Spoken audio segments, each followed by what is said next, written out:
Hi, we're back. I'm Dr. Kim, physical therapist, and this is Mr. Christopher Tuna, clinical dietitian. Hello. Hi.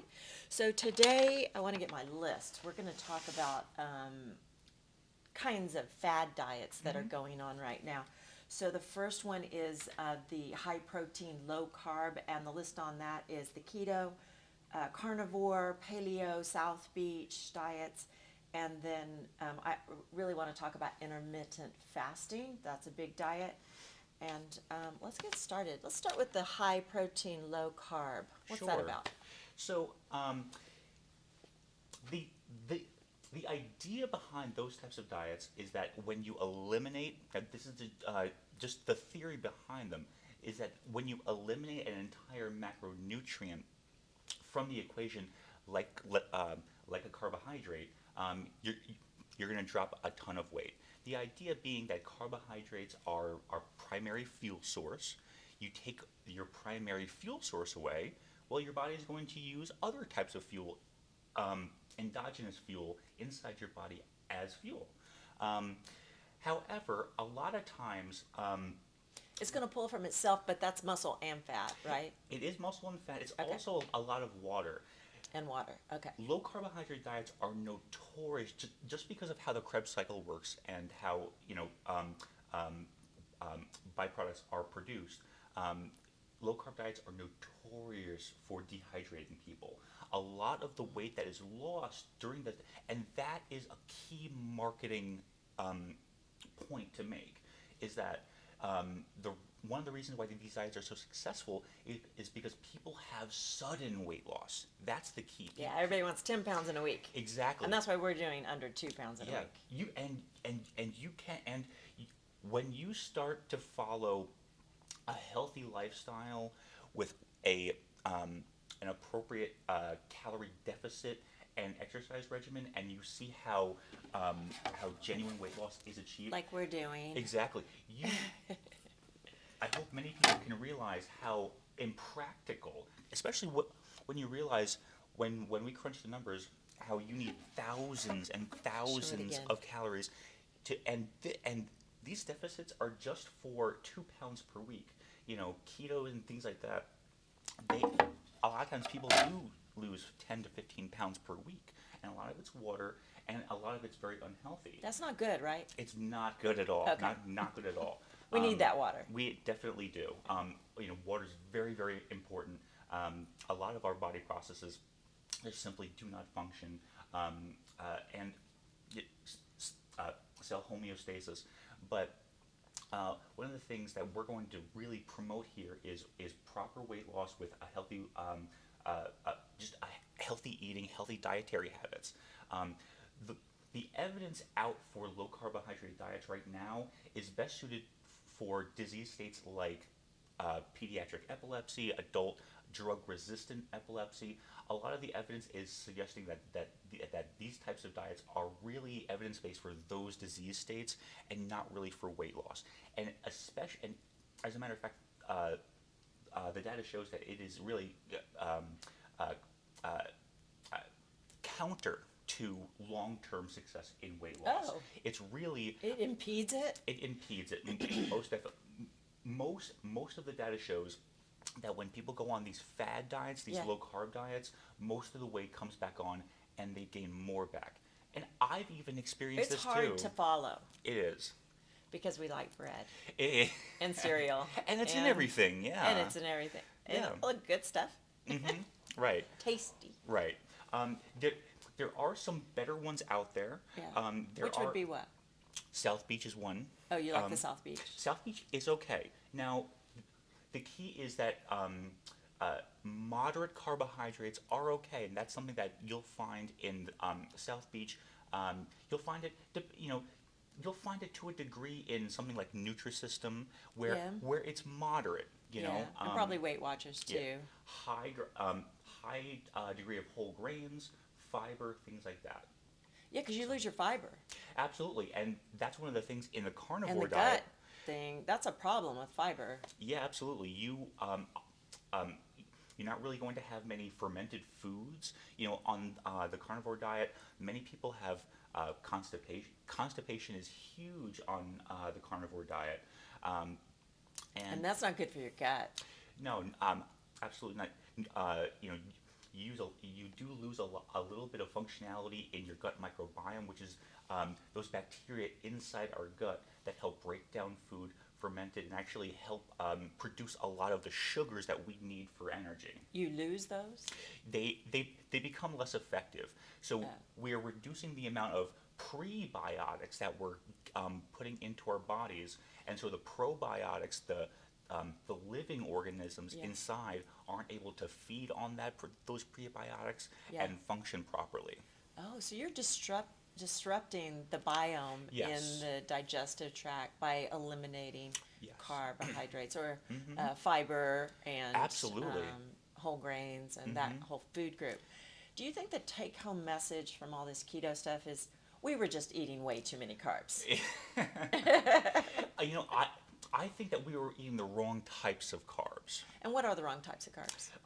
The wrong types of carbs are what's called simple carbs. Simple carbohydrates are something that you're going to find in, cans of Coke or candy bars, sugar. Simple carbohydrates you can think of as anything that your body can use very quickly. Kind of like instant oatmeal. Instant oatmeal. And normally, the general rule of thumb is that the faster your body can use the energy, the quicker and the higher the insulin spike. The higher the insulin spike in your body, the more you're prone to weight loss or weight gain. I'm sorry. gain. Insulin is what's called an anabolic hormone, which means that it helps put weight on. It either helps put on muscle, it either helps put on or store glycogen for energy, or it helps store body fat. Okay, so the higher the insulin spike, the higher your degree or that insulin is telling your body to gain weight, to store that energy. It's coming in, store it. Right. We want to reduce those insulin spikes so that we can encourage our body to use our body's fuel. And it's coming in fast, store it. Mm-hmm. Well, that just makes logical sense. Like if a lot of groceries was coming in fast, I'd be like, okay, put this in the pantry, put this in the pantry. Right. We may need it later. Exactly. Mm-hmm. And then my pantry gets really big. Right. but the good types of carbohydrates are things that we're going to find a lot of fiber in. We're going to see fruits, vegetables, and whole grains. The reason that you want those things is because it's going to not only just keep our insides healthy, keep them clear, keep us regular, but also it's going to keep us full. I could have an entire salad and I could be full afterwards, and I would have only had about 100 calories, versus if I were to have a steak and potatoes, that's going upwards of 1,500 calories. Or more. Or more. Especially if you have dessert. And you injected with butter. They inject butter into the steaks now. Yeah. It's really nice. But yeah, so adding fiber to our diets, encouraging us to have have whole grains, choosing the whole wheat options will help us increase our fiber content in our diets and help keep us fuller for longer, keep our energy level consistent throughout the day, and also and help fight those hunger cravings. Love it. Mm-hmm. That's great information, really. This is great information. Thank Like you. I've been waiting to hear that for a long time. Probably about the last 5 or 10 years that diet's been going around. Yeah. Mm-hmm. Well, what about intermittent fasting? Intermittent fasting is something that is difficult for a lot of people. Now, it is. Well, let's best define used- it first. Some people don't know what it is. Sure. So intermittent fasting is essentially a diet where you're picking up a set period throughout the day of that 24-hour period where you're just simply not eating. You are completely fasted, and then there's a period of there's a few hours of that day where you're eating all of of the nutrition that you can consume. And it's usually like, Yeah. what, a 6 to 8 hour period where you eat? Yeah, And then the typically. rest of it you don't. Typically, what happens is somebody would choose to go from 10 o'clock at night, when they would typically stop eating, to around 12 at Noon. lunch the next day. Yeah. So then that would give them 14 hours completely fasted.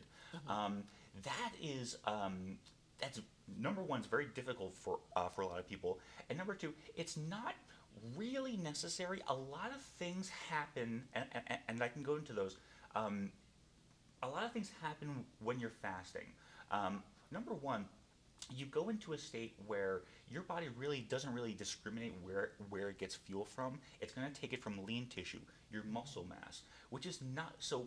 When we're encouraging our body to break down its own lean tissue stores, we're doing two things that are really counterproductive. Number one, we're not burning fat because we're burning muscle, and number two, we're limiting our body's ability for future calorie burning. Because it sits there and burns calories. Exactly. You don't want to get rid of it. Exactly. We want to keep all of the muscle that we can, so that it can help us burn fuel Right. later on. So, however, some people do follow an intermittent fasting where they require to have periods of time where they have what's called bowel rest, where they just don't have anything going through, and actually can allow their intestines to just kind of relax for a little while. And people with conditions like Crohn's disease or ulcerative colitis, they have oftentimes bleeding ulcers inside their intestines that it causes them immense pain, constantly eating, constantly having contact. So they actually do a lot better having intermittent fasting, where they're actually able to have those ulcers heal over that 14-hour period. Because they're not working. Exactly. I mean, the intestines aren't working. So the ulcers have an opportunity to heal. Exactly. So this diet would be good for them, but for a healthy person without any kind of disease processes going on, this really wouldn't be an ideal diet to choose, especially if you have other disease states, especially if you have diabetes. If you have diabetes, this is certainly the last thing that you're going to want to do. You're going to become prone to hypoglycemia. So a diabetic diet would be, I've heard, correct me for sure, but is you eat 5 times a day, small meals? You can, yeah. Like 3 meals and 2 snacks? Yeah, That's Weight Watchers does that, don't they? Weight Jimmy Watchers- Craig does that. I think Nutrisystem does them. Nutrisystem does that too. Yeah, so 3 meals and 2 snacks. Yeah, the idea is to have a carbohydrate consistent diet, and this goes back to what I was speaking to earlier about having consistent energy levels throughout the day, and how that helps us really control our hunger cravings all day long. Having 5 meals per day, 5 smaller meals per day. You don't eat that much. When you have 5 meals, you're like forcing Right. yourself to eat. You're like, I gotta have another snack. They're almost just like you're eating 5 snacks per day. Yeah. The idea is twofold. Number one, you are making sure that your body doesn't go into any highs or lows in its insulin. So you're really trying to keep that insulin level Yeah. throughout the day. You really All want of to keep, us. yeah, you really Not want to just keep it level. diabetics. Absolutely, because Okay. when our energy levels dip down, and you can try this next time you go to the grocery store. And this is just a really simple experiment. Go to the grocery store starving versus go We've all done that. versus go to the grocery Yeah. store when you're just stuffed. Yeah. I bet you buy a lot more There's a when difference you're between hungry. $50 and $500. Right, exactly. When and I do the same thing. If I just wait until I'm really hungry, if I skip breakfast and then I go to work and then I finally eat at lunchtime, Ravaged. I'm ravaged and I eat way more than I would normally eat. Absolutely. And what else I do? I play this little mind game with myself and I say, oh well, I skipped breakfast. I can have Exactly. whatever. I haven't had any calories today, so I'm going to slam it right now. Right, exactly. But then what happens is then you had that insulin spike. Your body was in a starvation mode all day, Yeah. throughout the night. You finally broke your fast Yes. at lunchtime instead of breakfast. Yeah. And what's going to happen now is your body's going to say, I don't know when the next time I'm going to get another meal is. Oh, I don't know when the next time I'm going to be able to eat I'm going to is. store this. So it's a lot. So Your body's smart. Yeah. Well, it's trying to survive. Absolutely. Our bodies are really good at surviving. Well, we've spent a long time, this body evolving and going, okay, who gets to live? The people with the smart bodies that save things get to live. And if that and that's always made me feel better is that it We're back to our bodies are very smart. Yeah, it's like 1,000 years ago I would have survived. All the skinny people. That's right. They'd all be dead. Yeah. High five. We're the survivors. Right. Exactly. But we live in a society where we have such a plethora of food. Well, my question was, what should you eat for breakfast? That's another one. Everybody's like, you got to eat this for breakfast. How should you start the day? So I've never been one to subscribe that you have to have this huge breakfast. I've always been a proponent. Have something. If you're not I've talked to.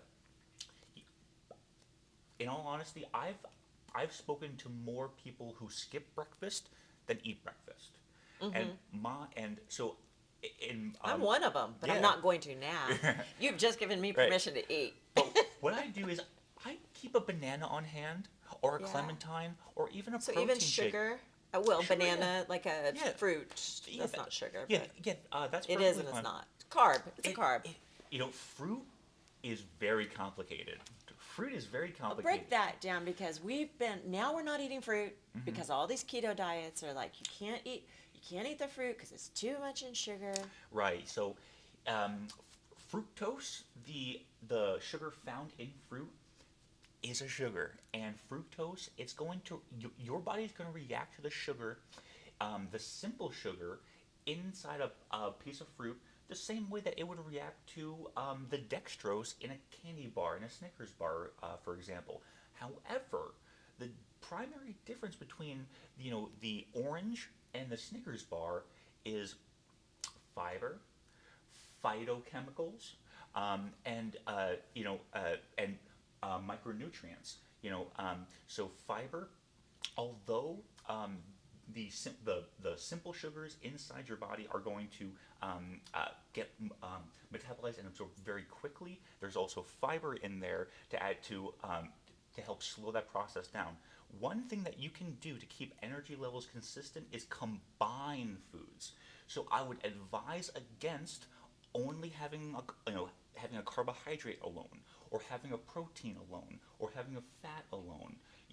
If you're going to have, I would highly recommend balanced meals. Evidence shows that energy release is slowed down when we combine a carbohydrate with a protein, or a carbohydrate with a fat. Carbohydrates are very, very easily broken down by our body because our body loves them, loves carbs. It's a great fuel source. But fat and protein are very complex molecules, and it takes our bodies a little bit longer to figure them out. You can think of it like a spool of scroll that your body's trying to read. Carbohydrates are a really short children's book, and fat and protein are these really fat textbooks. Moby Dick. Yeah. And your body's trying to figure it out, and it takes your body a little bit longer to figure out how to read fat and protein. So when you combine that with your carbohydrates, if you're going to have them, that's why it's better actually for energy levels to instead of just if you're going to have a cookie, I would also recommend maybe having a half a cup of milk with it for additional protein and healthy triglycerides in there too. I love that. So I love milk. right. What's about the total non-dairy stuff? Like some people are Yeah. allergic to dairy or Yeah, so I mean, you don't have to have dairy. Dairy is a really good source of protein and pre and probiotics, but it's not necessary. One thing that I would do is I would recommend to everybody watching, especially especially if you're living in Bethel, Alaska, especially this time of year, I highly recommend everybody talk to their doctor about a vitamin D supplement if they haven't already started that. I believe, essentially everyone that I've seen that isn't, habitually taking a vitamin D supplement has been vitamin D deficient, and that's everybody's vitamin. I just came from Florida Yeah. and sun all the time, Mhm. and I was deficient in vitamin D. yeah, So that's kind of a standard, like, yeah. So because it's a precursor to cancer and all kinds of things, right? I mean, not Yes. a precursor, but a deficiency can affect your disease process. yeah, deficiency in vitamin D affects many areas. It's not just bone health. It can also affect blood pressures. It can also affect hormone levels. It also affect it can certainly affect men's testosterone levels. Really? Yeah. What about mental health? Mental Is it health. cognition at all? Cognition, I don't know much about the connection between vitamin D and cognition, but mental wellness, I believe certainly. Vitamin D being an important precursor to cholesterol, and cholesterol being also a sterol very closely related to many other hormones in our body. Uh, Testosterone being one of them, which is very important. We do see Because women have testosterone too. absolutely, and lower levels are directly correlated with depression. Vitamin D. No, Oh, those are. Go ahead. What you were saying? like depression, Oh, okay. mental, just Oh, I see mental what you're difficulties saying. like So it's that. like an indirect effect. Yeah. The vitamin D And- affects the hormones. The hormones definitely affect the mental health. Exactly. Okay. Hmm. Just by taking vitamin D. So the supplements actually work? If you are deficient, Yeah. that's the one thing that I will say. I don't necessarily think that anybody needs a ton of supplements, a ton of this or that, but they are very helpful if you are deficient. But Because we can read that in blood work, whether it goes up when you Right. take your vitamin D or whether it doesn't. right, exactly. Are all vitamins created equal? No, actually, for example, I had iron. a feeling you were going to say that. I mean, I could go on an entire lecture series on this, but just one example is iron. Many people don't know that there are two types of iron. There's what's called heme iron and there's non-heme iron. Heme iron is what you find in animal products. So if we were to go out hunting, kill something, and or go to the grocery store, get beef, the iron found in those bloody meats are from animal sources and very bioavailable, which means that our bodies can use them very readily and very easily. The iron that you find, the non-heme sources, the non-animal sources that you find in supplements, are much more difficult for our bodies Yeah, to break down. that's the problem. So the best way to adjust anemia with dietary and lifestyle changes is by eating animal products, by eating things high in iron, instead of taking those supplements that aren't going to be as effective than the heme sources in the actual.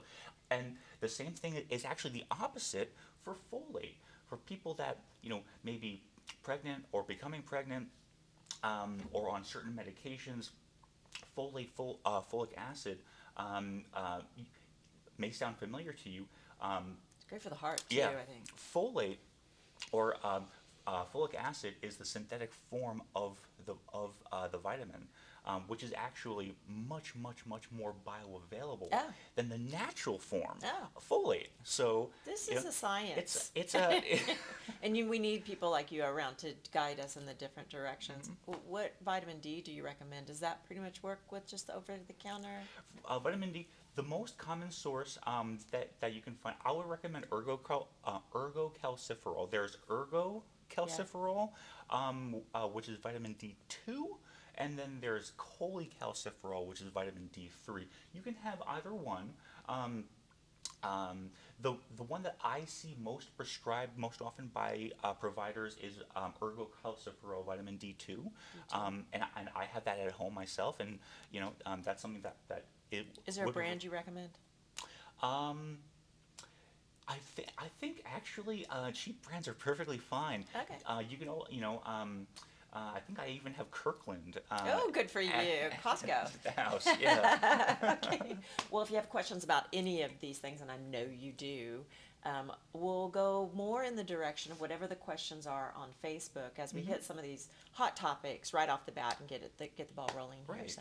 So we will see you all on the next interview. Look for day 5 each week will be this nutrition interview, and I'll post them as quickly as I can. Okay, we'll see you next time. Thanks, everyone. Bye.